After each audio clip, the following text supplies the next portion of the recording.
ये देखने के लिए कि किसकी कितनी प्रतिमा पल रही और नहीं पल रही। इसलिए नहीं, ये अपन इसलिए समझ रहे हैं कि हमें भी आगे संयम के मार्ग में आगे बढ़ना है, तो हमें भी इन प्रतिमाओं का जीवन में आचरण करना है।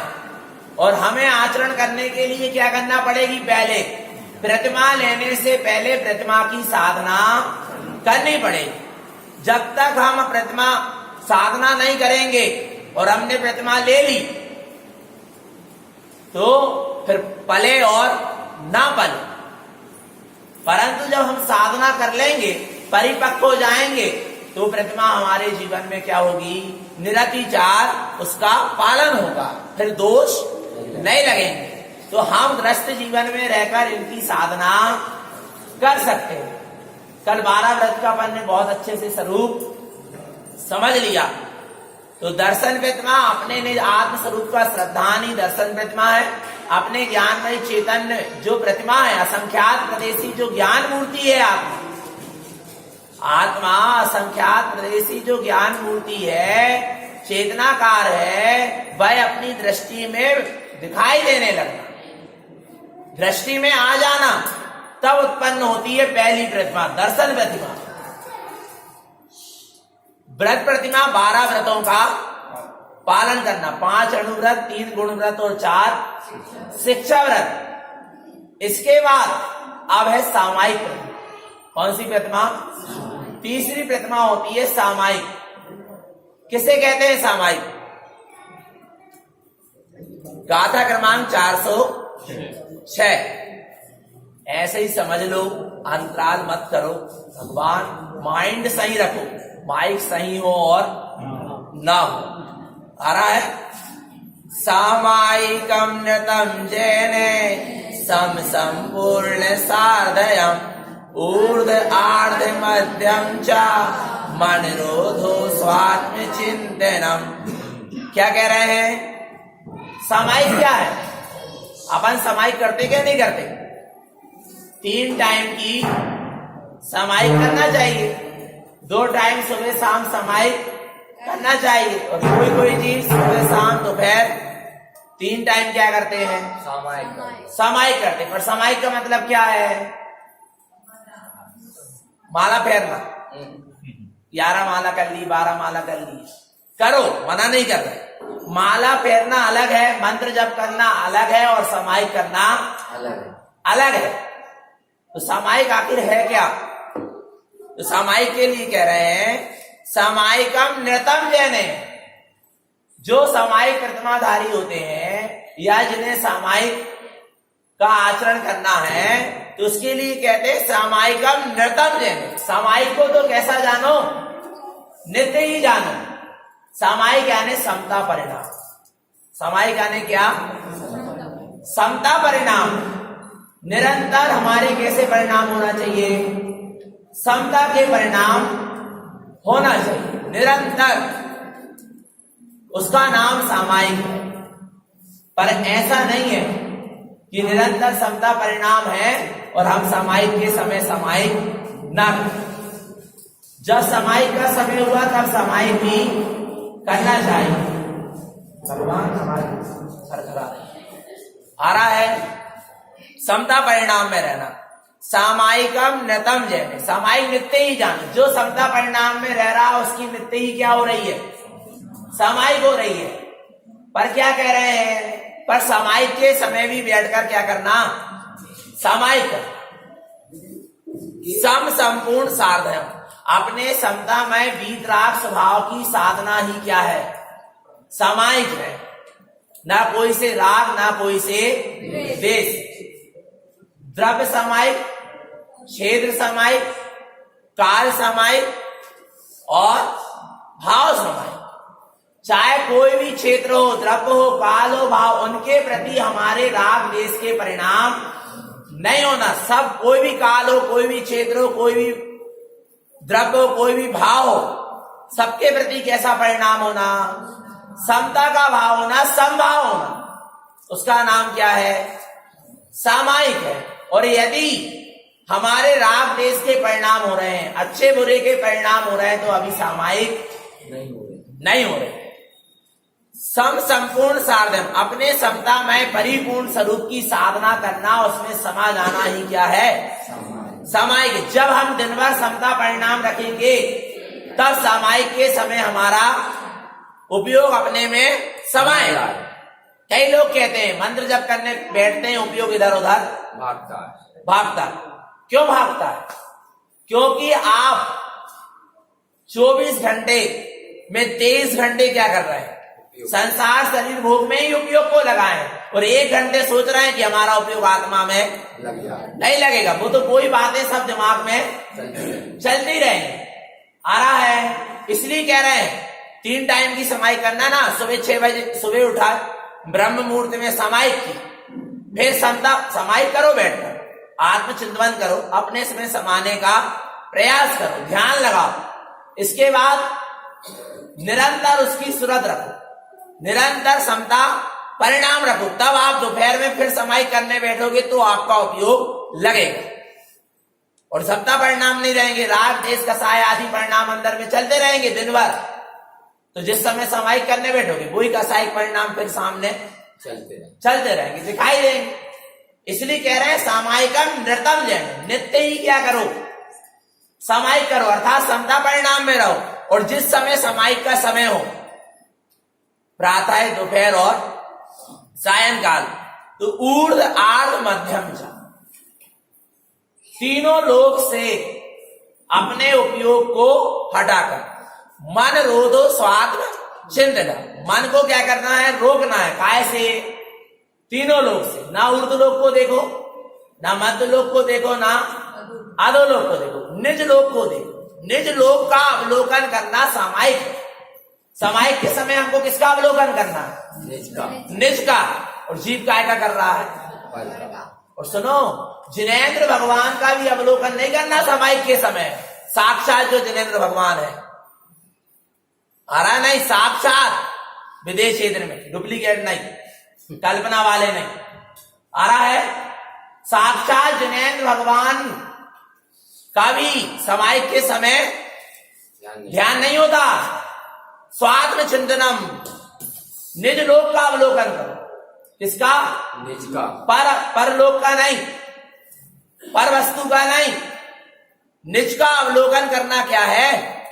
सामायिक है, तब निज में समाएगा। जिनेंद्र भगवान का भी अवलोकन करेगा तो पुण्य का ही बंध करेगा, वो भी शुभ भाव से करेगा तो, और सच्चे जिनेंद्र का करेगा तो आ रहा है, और नहीं तो पुण्य का बंध भी नहीं होगा। पर सामायिक कब होगी? सामायिक तो जब ही होगी जब मन रोधो स्वाद चिंतन, मन को पर और पर्याय से, पर वस्तु से रोक कर अपने स्वभाव में क्या हो जाना? लीन हो जाना। उसी का नाम क्या है? सामायिक है। तो क्या होता है? सामायिक कैसे होगी?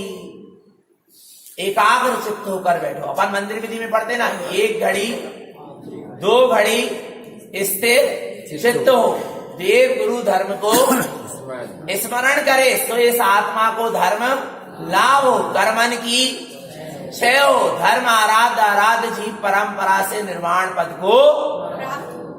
1 घड़ी 2 घड़ी स्थिर चित्त हो पा रहे? नहीं हो पा रहे। परंपरा नहीं निभाना है कि चैत्यालय आ गए, हाथ जोड़ ली, 9 बार नमोकार मंत्र। अरे यहां पर भी आकर हमारा चित्त एकाग्र हो रहा है नहीं हो रहा? हमारा उपयोग स्थिर हो रहा क्या नहीं हो रहा?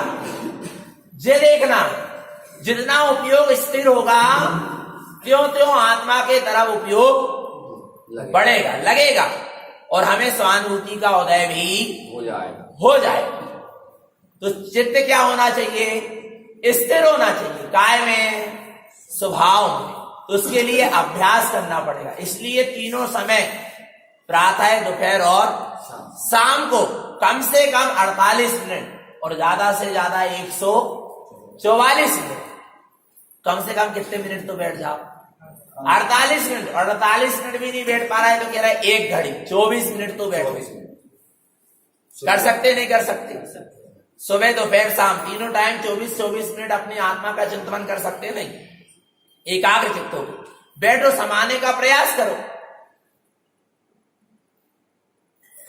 नहीं समा पा रहे, चिंतन कर।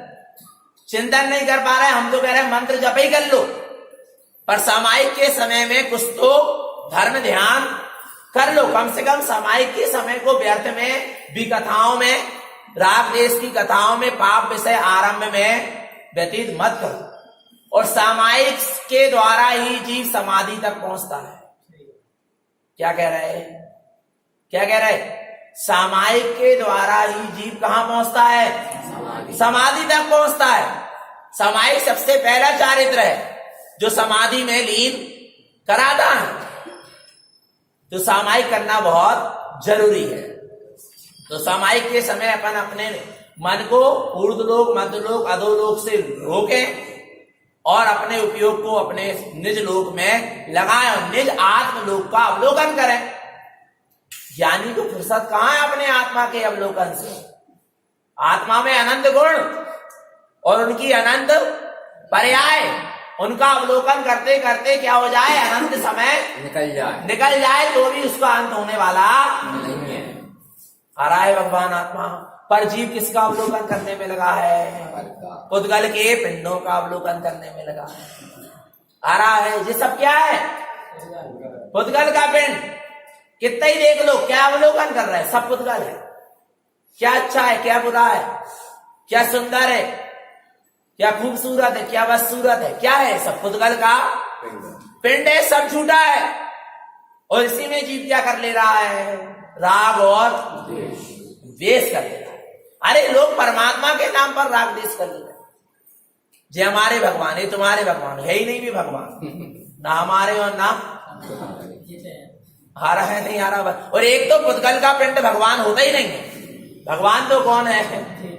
चैतन्य है। और चैतन्य कैसा है? निराकार, ज्ञानाकार है, उसको कोई देख ही नहीं सकता। जहां आकार है वहां विकार है। ध्यान रखना, जहां आकार है वहां विकार है। कुछ दिखेगा, कुछ ना कुछ विकार उत्पन्न होगा, अच्छा होगा या बुरा होगा। और जो निराकार है वो निर्विकार है। और निर्विकल्प, जहां आकार है वहां विकार है, और जहां विकार है तो वहां विकल्प खड़ा है। और जो निराकार है वो निर्विकार है। और जब जो निर्विकार है तो उसमें विकल्प क्या है? निराकार में विकल्प नहीं। पर जीव निराकार की तो आराधना नहीं करना चाहता, और किसकी आराधना करने में लगा है? आकार की। है स्वयं कैसा? निराकार, ज्ञानाकार, चेतनाकार है। और ज्ञानाकार वही चेतन आत्म स्वरूप की तरफ तो उपयोग को नहीं लगा रहा। और कहां लगा रहा है? पुद्गल के आकार में उपयोग को लगा रहा और मान ले रहा है कि मैंने धर्म कर लिया, मैंने परमात्मा की आराधना। अरे परमात्मा की भी आराधना नहीं हुई तो निज की आराधना तो बहुत दूर की बात है। आ रहा है भगवान आत्मा। तो क्या कह रहे हैं? सामायिक करना है, अपने में समान, सामायिक, एक में समा जाना। सामायिक, एक में समा जाना, स्वभाव में समा जाना। पर सामायिक कैसी होती है? बहुत से लोग सामायिक करते हैं, सामायिक करने बैठते हैं, संकल्प लेते हैं, संभ्रम, समारंभ, आरंभ, कृत, कारित, अनुमोदना, मन, वचन, काय, क्रोध, मान, माया, लोभ, ऐसे 108 प्रकार कर्म आश्रा हो ताको मन, वचन, काय से मैं त्यागू हूं। आ रहा है? ताको मैं हिंसा कर कर्म आश्रा हो ताको मन, वचन, काय से त्यागू। तन धन कुटुंब के ममत्व को अब देख लो। इसलिए सामायिक के समय श्रावक साधु पद पाता है। साधु जैसी उपमा दी गई किस समय? जिस समय क्योंकि तन धन कुटुंब के ममत्व को, तन धन कुटुंब को नहीं त्याग रहे, उसके प्रति क्या है? जो तन धन कुटुंब के ममत्व को त्यागू, उसका नाम क्या है? सामायिक है भगवान आत्मा। और जरा सी मोबाइल की घंटी बजी और सामायिक करते करते कहां तन धन के कुटुंब के ममत्व को त्यागू? आ रहा है भगवान आत्मा। और हिंसा कर कर्म आश्रा हो ताको मन, वचन, काय से त्यागू। और मच्छर की भी अगरबत्ती लगी तो कहां से त्यागू? हिंसा कर कर्म आश्रा। आ रहा है भगवान आत्मा। कहां शरीर के प्रति ममत्व त्यागा? यदि पंखा चला के सामायिक कर रहे हो, कहां सामायिक हो रही है? कई लोग कह रहे हैं बोले पंखा चला के सामायिक कर लो तो अच्छा उपयोग लग जाता है आत्मा। आत्मा में नहीं लगा है, स्पर्शन इंद्रिय के विषय में उपयोग लगा है। आ रहा है समझ में? पंखा बंद हो जाएगा, उपयोग क्या हो गया? आत्मा से निकल गया बाहर। आत्मा में गया कब था? आत्मा में जाता तो पंखा बंद भी हो जाता तो पता आ रहा है भगवान आत्मा। जीव समझ नहीं पा रहा, कोई संगीत की धुन में समाइक कर रहा, आ रहा है। जब तक संगीत की धुन चल रही तब तक समाइक हो रही, बंद हो गई तो उपयोग क्या हो गया? बाहर आ गया। क्या है? भगवान आत्मा धर्म पर आश्रय से होता ही नहीं, धर्म परालंबन से होता ही नहीं, और जो परालंबन से होता है वो धर्म नहीं होता। सही आ रहा है। समाइक कैसी होती है? तन धन कुटुंब के ममत्व को त्यागू, 4 प्रकार के उत्सर्ग से 4 प्रकार के आहार को त्याग। 4 प्रकार के आहार का क्या कर दिया? त्याग कर। कौन कौन से? खाद, स्वाद, पेय और ले, इन आहार का तो त्याग कर दिया, पर भीतर में 4 प्रकार की कसाय का भी क्या होना चाहिए? और कोई हल्ला कर रहा हो, समाई कर रहे हो आप, एक तो समाई कोई कर रहा तो हल्ला मत करो, अपना विवेक है। पर कोई हल्ला कर ही दे, कोई डिस्टर्ब कर ही दे, तुम्हें पता नहीं हम समाई कर रहे हैं, तुम समता में कहां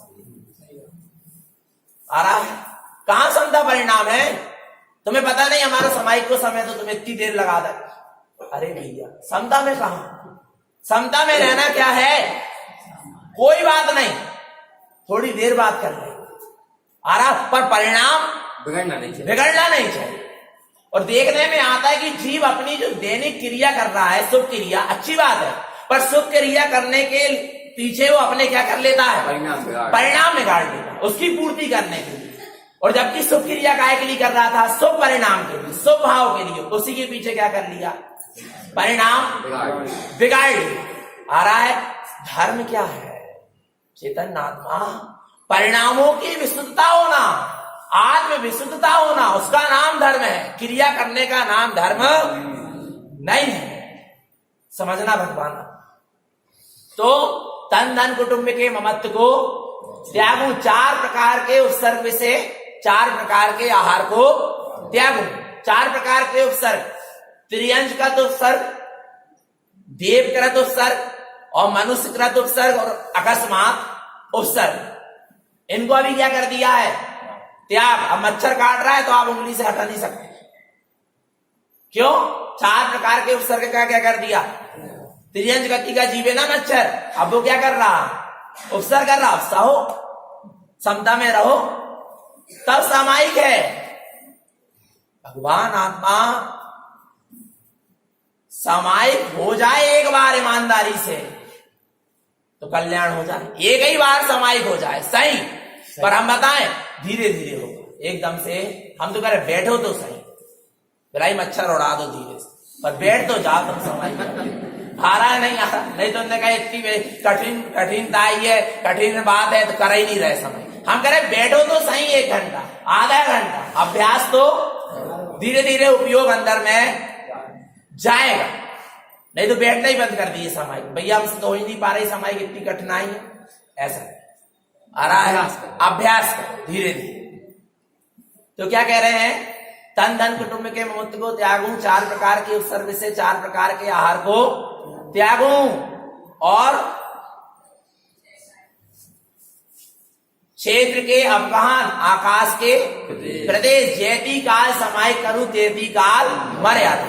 अब क्षेत्र के अवगाहन, जिस क्षेत्र में बैठ गया, जिस आसन पे बैठ गया, उससे आप हिल नहीं सकते। हिल रहे हो तो समाई कहां हो रही?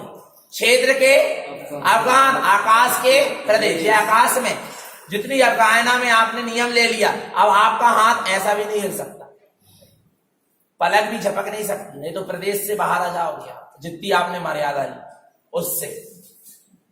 इसलिए जो कह रहे एक बार सामायिक हो जाए सही, जैसी विधि पढ़ रहे हैं ना सामायिक की, संकल्प कछु कर रहे हैं और सामायिक कर ही नहीं पा रहे, और संकल्प ले लिया। आ रहा है भगवान? संकल्प ले रहे हो तो फिर जो की तो क्या करो?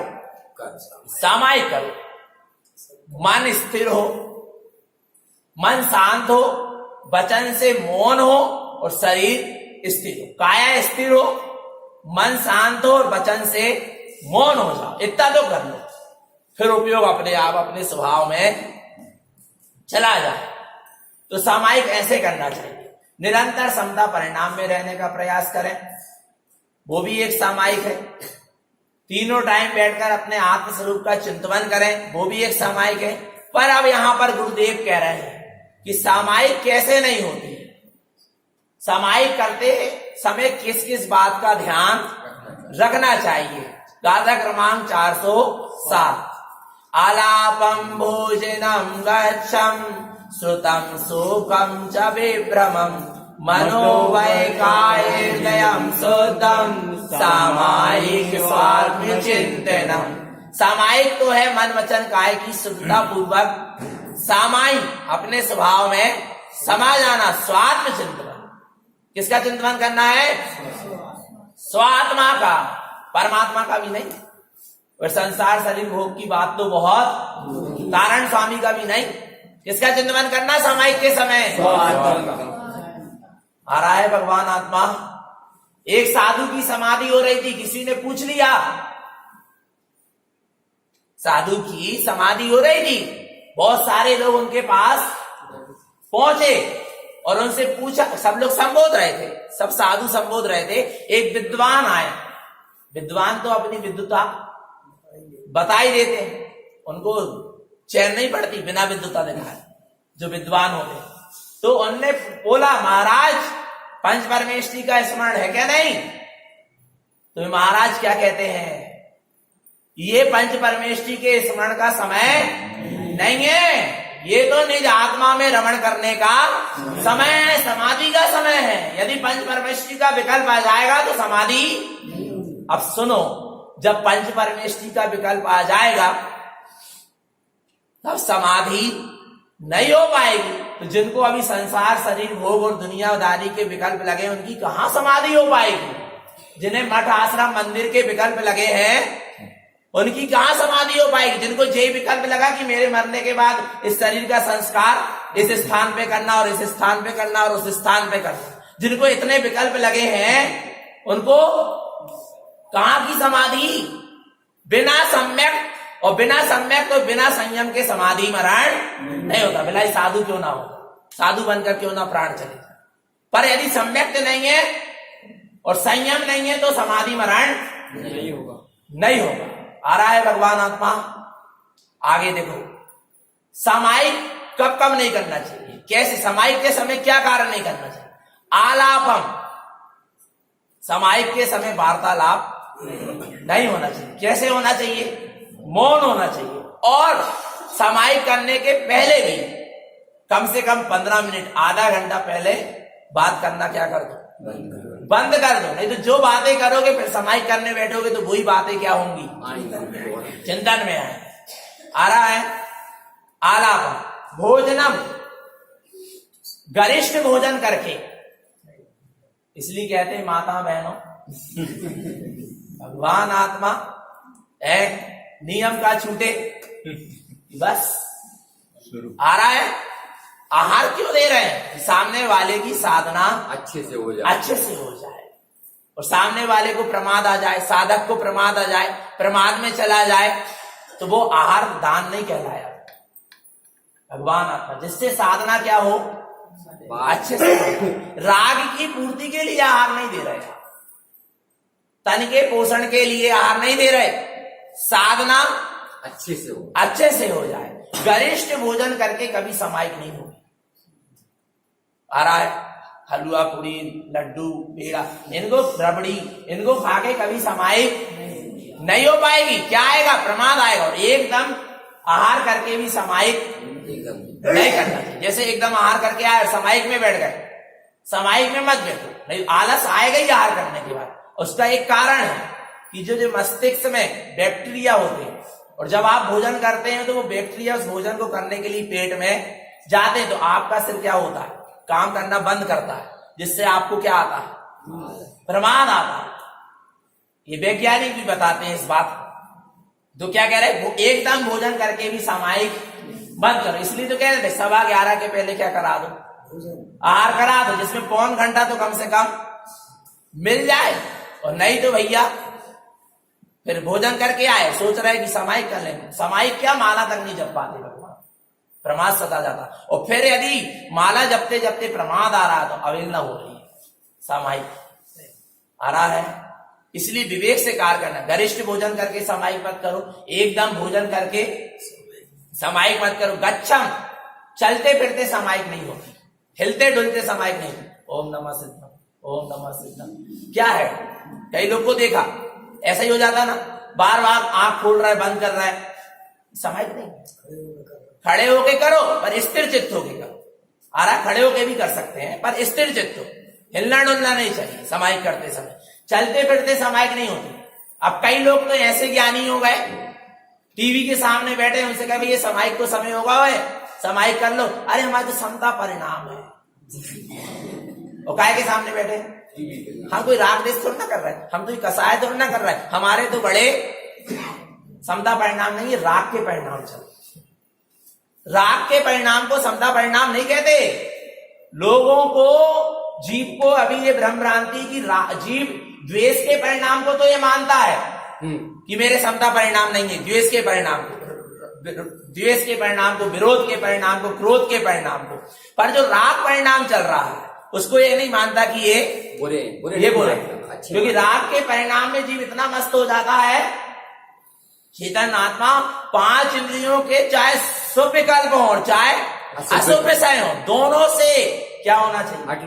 हटना चाहिए, तब काम बनेगा। और नहीं तो राग के परिणाम में जीव को लगता है कि मेरे समता परिणाम, अपना बच्चा है उससे राग है तो उसके प्रति क्या लगता है, अरे इसके प्रति तो हमारे बड़े समता परिणाम नहीं, राग के परिणाम। समता परिणाम होते तो दूसरे के बच्चे के प्रति भी वैसे ही परिणाम होता, नहीं तो नहीं होता। तो क्या कह रहे हैं? समता परिणाम, उसका नाम क्या है? सामायिक। तो गच्छम, चलते फिरते सामायिक, एक जगह स्थायी चित्त होकर, स्थिर चित्त होकर बैठकर ही क्या होती है?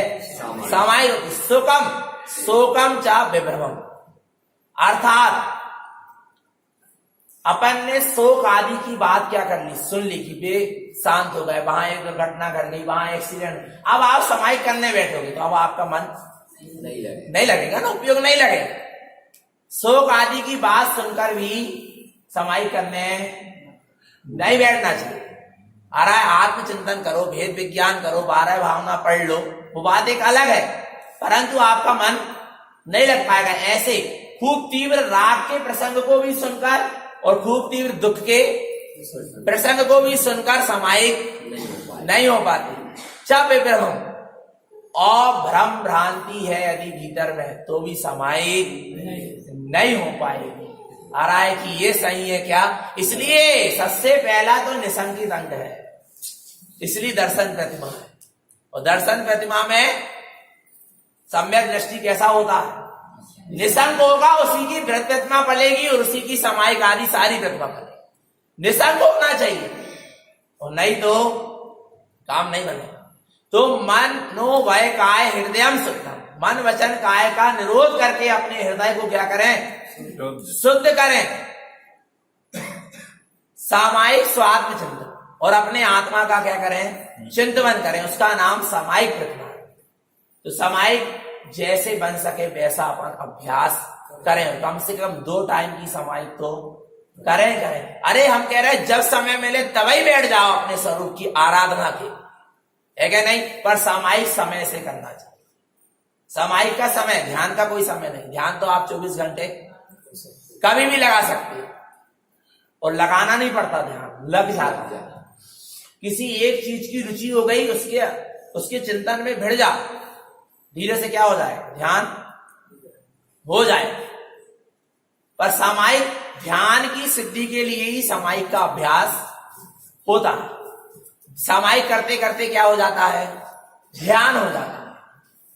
जहां उपयोग स्वामी समा रहा है तब तक सामायिक है, स्वामी समा गया, लीन हो गया, एक में एक हो गया तो क्या हो गया? ध्यान हो गया। पता ही नहीं है फिर क्या हो गया और क्या नहीं, उसका नाम ध्यान। तो ऐसे सामायिक का अभ्यास करें। इसके बाद कौन सी प्रतिमा है? दर्शन व्रत सामायिक प्रोस दोष क्या कहलाता है? प्रोस दोष पढ़ेंगे। प्रोस दोषेव उपवासम जैन क्रियते सम्यक्तम जसेव्यम शुद्धम उपवासम तस्य उच्यते। क्या कह रहे हैं? प्रोद्योपास प्रतिमा के लिए कह रहे हैं उपवासम जैन क्रियते। क्या करना चाहिए? उपवास। उपवास किसको कहते हैं? चारों प्रकार के आहार का त्याग। एक टाइम भोजन कर रहे हैं उसका नाम उपवास नहीं हुआ। पानी भी पी लिया, मंजन भी कर लिया यदि, तो उपवास नहीं हुआ। उपवास तो कब कहलाएगा? जब चारों प्रकार के आहार का क्या कर दिया? हाँ, एक आसन हो सकता है, ये भी एक नियम है कि 2 बार भोजन करेंगे, 4 बार पानी पी, ये भी एक नियम है, ले लो, अच्छी बात है, पर उपवास नहीं कहलाएगा। दूध पानी भी ले रहे हो आप तो उपवास। उपवास तो कब कहलाएगा? जब चारों प्रकार के आहार का त्याग होगा। पर अभ्यास करना चाहिए जैसा बने वैसा। तो पर उपवास किसको होगा? प्रोद्योपास प्रतिमा वास्तव में किसको होगी? सिर्फ 4 प्रकार के आहार के त्याग का नाम उपवास नहीं है। सम्यक्तम जस हृदयम शुद्धम, जिसके हृदय में शुद्ध सम्यक्त होगा उसको उपवास होगा।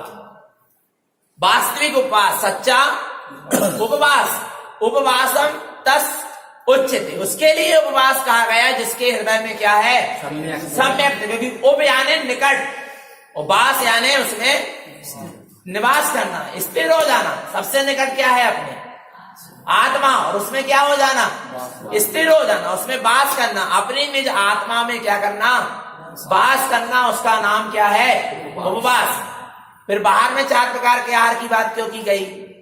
भैया 4 प्रकार के आहार में लगे रहेंगे, भोजन करवे और करवावे में और खावे में लगे रहेंगे, तो हम अपने उपयोग को अपने स्वभाव में नहीं लगा पाएंगे भैया। इसलिए आज अष्टमी है, आज चतुर्दशी है, आज कोई पर्व है, तो आज हम क्या कर रहे हैं? उपवास कर रहे हैं, यानी हम आहार के त्याग करके अपने उपयोग को अपने स्वभाव में स्थित करने का अभ्यास कर रहे हैं। तब क्या होगा? उपवास होगा। पर किसके हृदय में? जस सम्यक्तम जस हृदयम शुद्धम, जिसके हृदय में शुद्ध सम्यक्त होगा उसी को वास्तविक उपवास होगा। बिना सम्यक्त के तो कोई भी ना संयम है, ना व्रत है, ना क्रिया सम्यक्त नाम नहीं पाएगी। इसलिए गुरु महाराज ने किसको मुख्य किया है? सम्यक्त को। और भैया 4 प्रकार के आहार का त्याग तो हो ही जाएगा, पर सबसे पहले हम तो कह रहे हैं बाको त्याग करो, जिको आहार अनादि काल से जीव करते आ रहा है। अंतिम बात है, और वो क्या है? जिको त्याग करना है मिथ्या, जिसको ग्रहण करते जीव अनादि काल से आ रहा है, जिसके हृदय में सम्यक्त है उसी को उपवास है। यानी उसने किसका त्याग कर दिया? मिथ्यात का त्याग कर दिया। आ रहा है भगवान आत्मा? मिथ्यात के त्याग किए बिना उपवास नहीं है। आहार का त्याग तो कर दिया, और पता चले 4 प्रकार के आहार का त्याग कर दिया और अदेव कुदेव की आराधना में लगे हैं दिन भर। आ रहा है और कह रहा है हमने तो आज उपवास है इसलिए हम तो इनकी पूजा करेंगे। क्यों करेंगे? क्योंकि उपवास है। पर भगवान आत्मा मिथ्यात्व तो छोड़ा ही नहीं ना, फिर काय का उपवास? इसलिए तो कह रहे हैं मुनि व्रतधार आनंद बार गरीबक उपजायो पै निजातम ज्ञान बिना सुख। इसलिए कहना पड़ता है भगवान आत्मा, नहीं तो मुनि से तो सीधे मुक्ति है। पर क्यों कहना पड़ रहा है? क्योंकि भगवान आत्मा संयम धारण करने के बाद भी इस जीव ने सम्यक्त को उपलब्ध नहीं किया, मिथ्यात्व का त्याग नहीं किया। इसलिए कहने में आता है सारी त्याग तपस्या संयम सब व्यर्थ चला जाएगा यदि हमें सच्चे का श्रद्धान नहीं हुआ, सम्यक्त नहीं है। आगे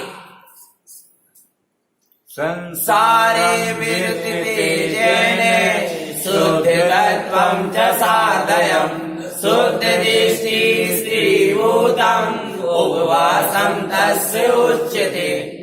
क्या कह रहे हैं? संसार विरति ते जैन, संसार से क्या हो जाना? विरक्त हो, उसी का उपवास। जो संसार से विरक्त होगा वो आत्मा में वास करे। और जिसको अभी संसार शरीर भोगी क्या लग रहे हैं? रुच रहे हैं, उसका उपवास नहीं होगा। देखने में आता है उपवास करते हैं और शरीर का श्रृंगार करते हैं, मेहंदी लगा रहे हैं, महावर लगा रहे हैं, नैन पालिश। विचार करो भगवान क्या कर रहे हैं? उपवास कर रहे हैं। संसार शरीर भोग से दृष्टि हटी नहीं हटी, उपवास कर रहे हैं, एक आसन कर रहे हैं, नाना प्रकार के व्यंजन बनाकर खा रहे हैं। क्या है? उपवास है। क्रिया करने का नाम काय के लिए कर रहे हैं? रुचि हटी क्या नहीं हटी? रुचि तो संसार शरीर भोग से हटी ही नहीं, विलायी भोजन का त्याग कर दिया।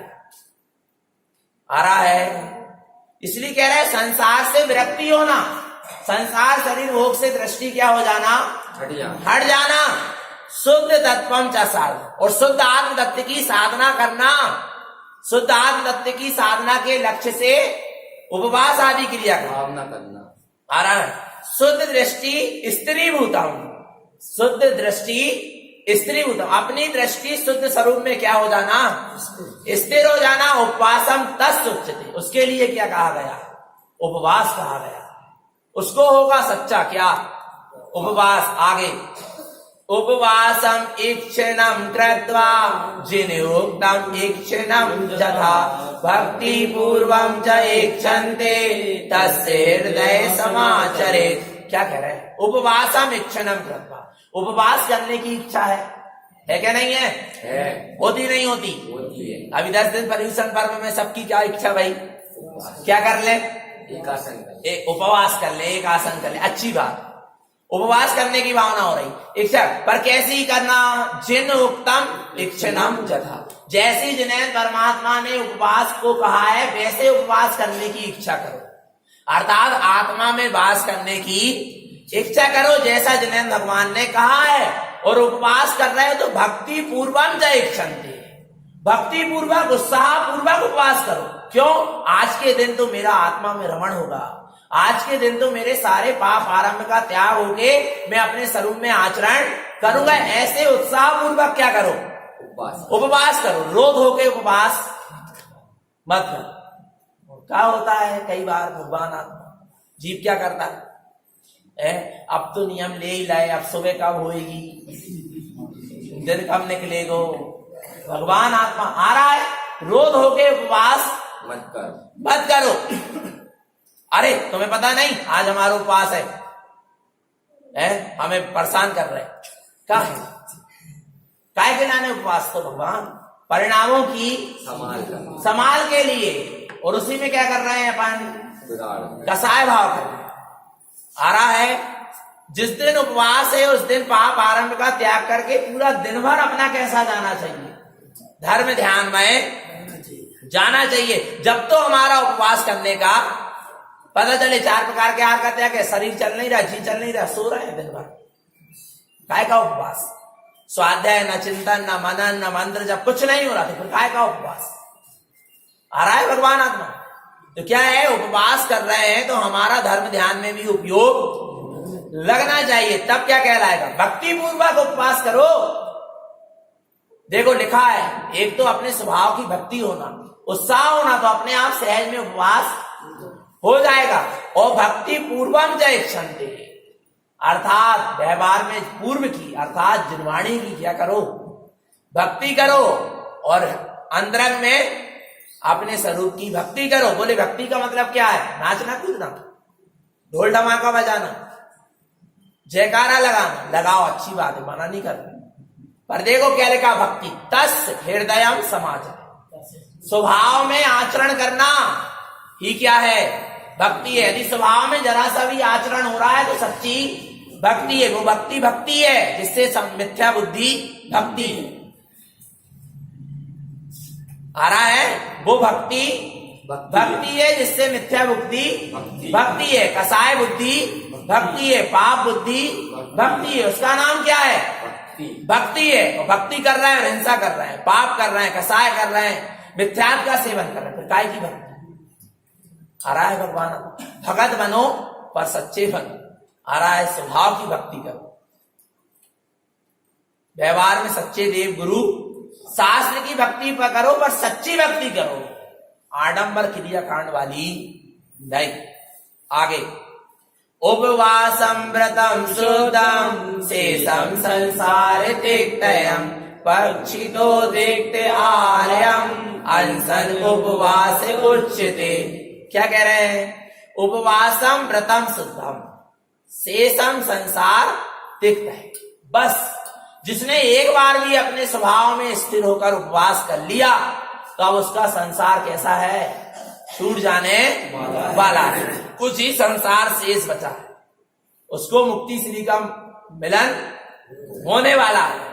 यहां कह रहे पक्षी तो तिक्त आहार है, अनशन उपवास उच्चते। अनशन यानी 4 प्रकार के आहार का त्याग करना ही उपवास है। और काय के उपवास करें? पक्षी तो पक्ष और मांस आराम नहीं करते। जैसे कि पहले होता था जब सहनन था शरीर में, और अभी भी हो सकता है यदि अंदर आत्मशक्ति प्रकट हो जाए। 4 प्रकार के आहार का त्याग कर देते थे 15 दिन के लिए, शुक्ल पक्ष के लिए, कोई कृष्ण पक्ष के लिए 4 प्रकार के आहार का त्याग करके धर्म ध्यान में उपयोग लगाते थे। इसलिए यहां पर ऐसा कहा गया। आगे कह रहे हैं उपवासम फलम प्रोक्तम मुक्ति मार्गम च निश्चयम संसारे दुख नासन्ति उपवासम शुद्धम फलम। उपवासम फलम प्रोक्तम, उपवास करने का फल कहते हैं। क्या मिलेगा उपवास करने से? कई लोग व्रत कर रहे हैं, उपवास कर रहे हैं, बोले हम पंचमी रह रहे हैं, हम 11 रह रहे हैं, हम नौमी रह रहे हैं, ना जाने कौन कौन सी तिथि रहते नहीं रहते। चंदन छठ रह रहा है तो कोई सी तिथि रह रहा है, आ रहा है। क्यों रह रहे? बोले रविवार रह रहा है। क्यों रह रहे? भैया उन्हें रविवार करे थे तो उन्हें अच्छे श्रीमान मिल गए। वास्तव में बता रहे हैं कितनी में क्या, वो भी कहानी में भी यही लिखो। उनने जो वालों व्रत करे थे तो उनके घर में धन दौलत आ गई। अरे भगवान, जय के लाने उपवास कर रहे थे का? कूड़ा का कचरा इकट्ठो करके लाने, कंकड़ पत्थर को इकट्ठो करके लाने। विचार करो, उपवास का फल क्या है?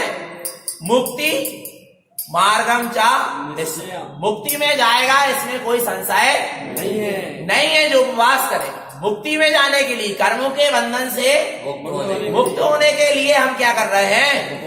उपवास कर रहे हैं। भगवान, संसार शरीर भोग की चाह से उपवास नहीं होता, मना नहीं कर रहे उपवास कर। उपवास करो, पर लक्ष्य क्या होना चाहिए? सही होना चाहिए, अभिप्राय सही होना चाहिए। और नहीं तो क्या होगा? अभिप्राय यदि विपरीत है तो उपवास का फल मिलने वाला नहीं है। अरे भगवान, पुण्य की चाह से यदि पुण्य के कार्य कर रहे हो तो पाप का बंध कर रहे हो, और निर्वांछक भाव से आत्म कल्याण की भावना से यदि पुण्य के कार्य कर रहे हो तो पुण्य का बंध हो, और नहीं तो नहीं हो। भावना विशुद्ध होना चाहिए। संसार शरीर भोग की चाह से बिल्कुल उपवास इत्यादि क्रिया नहीं। और लिख भी दिया कई विद्वानों ने, पंडितों ने निकाल दी कथा कहानी, मन गढ़न आ रहा है। और नाना प्रकार से संसार शरीर भोग की चाह, लोभ के पीछे जीव नाना प्रकार के उपवास कर रहा है। करे, पर काय के लिए करे? मुक्ति का। कहां जाना है? मोक्ष। अरे तुम निर्वांछक भाव से उपवास करो, धर्म के कार्य करो, अपने आप पुण्य का क्या होगा? बंद होगा, अपने आप पुण्य मिलेगा।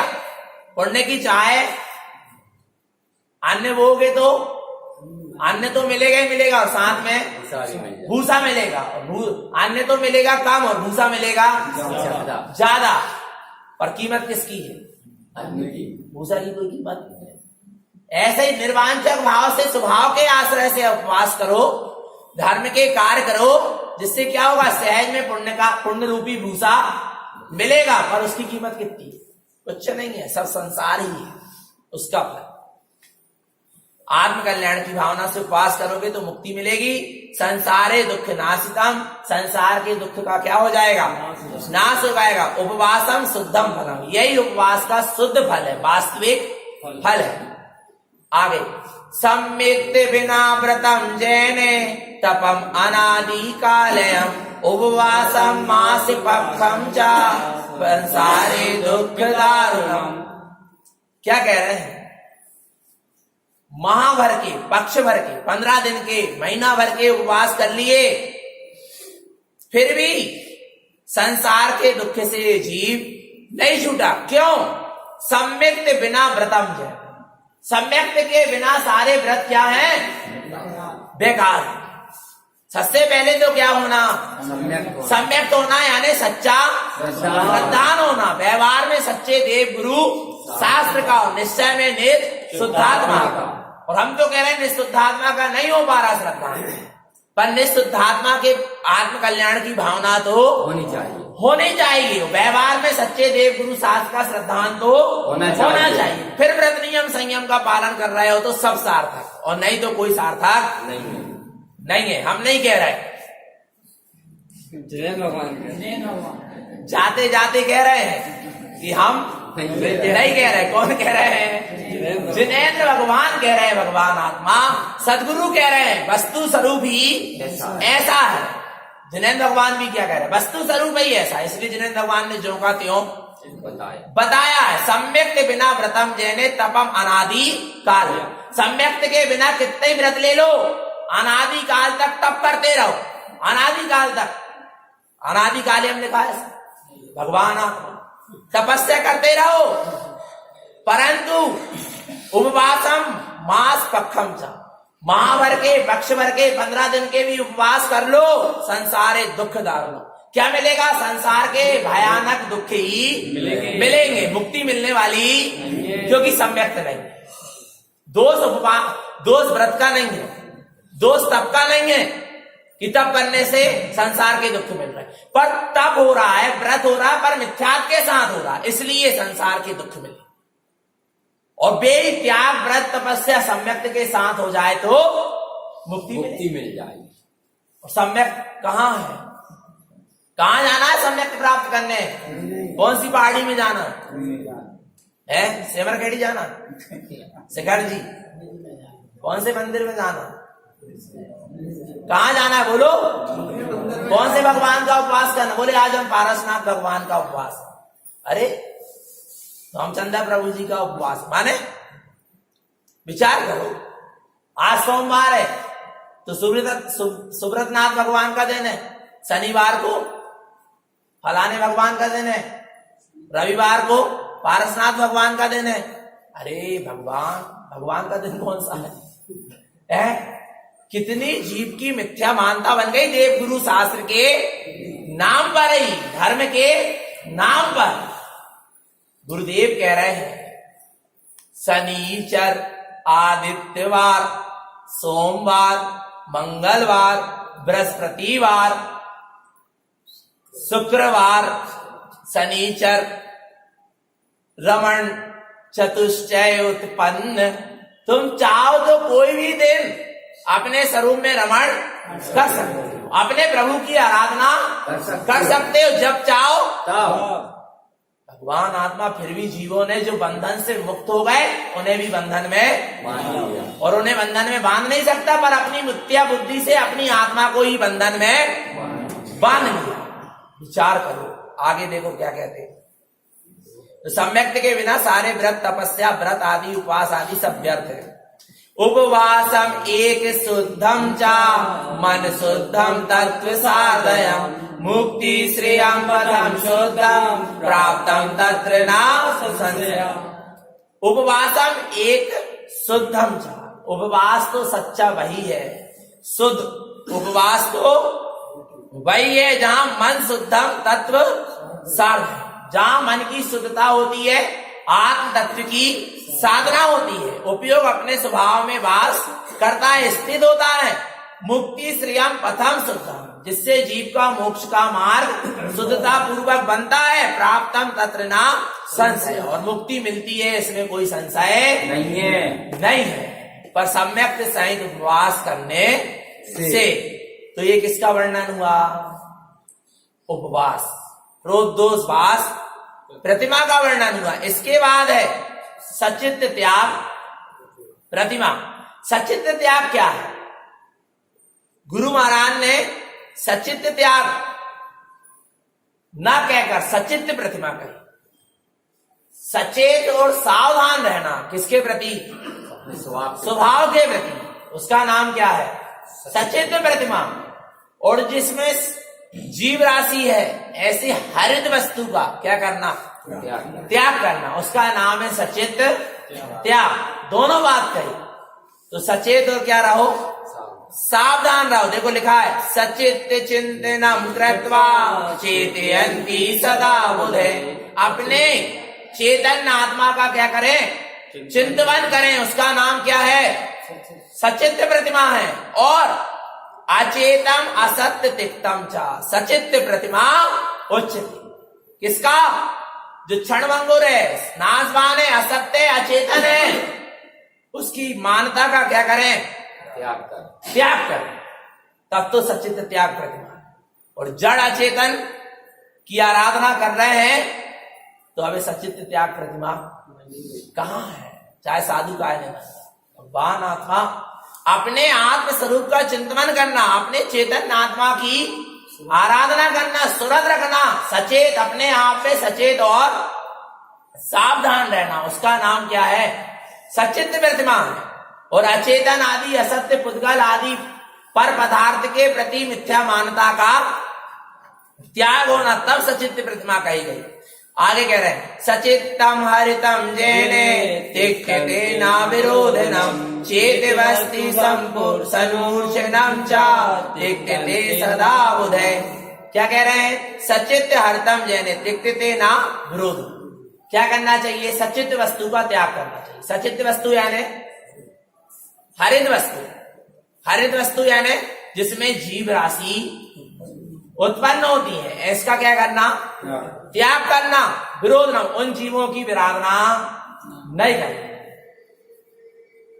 पानी छना लिया परंतु गर्म नहीं किया तो उसमें क्या है? अभी सचित बना है, आ रहा है, उसका सेवन करेंगे तो क्या लगेगा? दोष लगेगा। फल है, सब्जियां हैं जो जिनको अपन ग्रहण कर सकते हैं।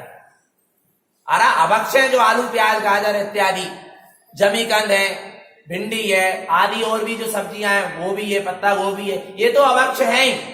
पर जैसे जो सचित, जो अभक्ष नहीं भी है, लौकी, गिलकी, सेब, अनार, अंगूर, इनको भी जब तक हम गर्म पानी से न फासुक पानी से ना शुद्ध कर लें, फासुक ना कर लें, तब तक इनका भी सचितपना, उनको छिन्न भिन्न करके फासुक पानी में धुल के ही क्या होंगे जी?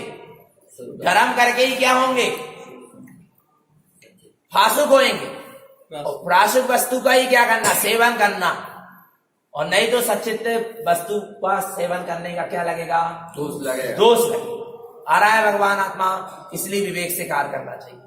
सचित हरित चित्तम चा अचेत सार्धम चा तिक्त। बाहर में जिनमें जीव राशि है, ऐसी हरित वस्तु का क्या करें? सचित वस्तु का त्याग करें। और अचेत सार्धम च तिक्तम, अचेतन की साधना करना चाहिए। अचेतन की पूजा आराधना करना छोड़ें, अचेतन की आराधना करना छोड़ें। सचित चेतना भाव, अपने सचेत चैतन्य स्वभाव में लीन रहे। सचित प्रतिमा सदा बुधे, उसी का नाम क्या है? सचित प्रतिमा। और ऐसे ज्ञानी जीव ऐसे सचित प्रतिमा का क्या करते हैं? पालन करते हैं। आ रहा है भगवान आत्मा। तो अपने स्वभाव में सचेत और सावधान रहें। अपनी दृष्टि अपने स्वरूप की और बने और जाए। बस यही पूरी द्वादश सांग वाणी का क्या है? सार है, निचोड़ है। तारण स्वामी ने अपन को इतना अच्छा मार्ग दिया, पर उस मार्ग में चलना अपना कर्तव्य है। तो अपनी निज आत्मा की निरंतर सुरत बनी रहे, निरंतर अपन सचेत और सावधान रहें। यही सदगुरु की हम सभी भव्य जीवों के लिए पवित्र पावन देशना है। बोलिए आचार्य प्रवर श्रीमद जिनतारण तरण मंडलाचार्य शुद्धात्म देव की जय हो। कल अंतिम दिन है, तो भगवान आत्मा काय को अंतिम दिन है?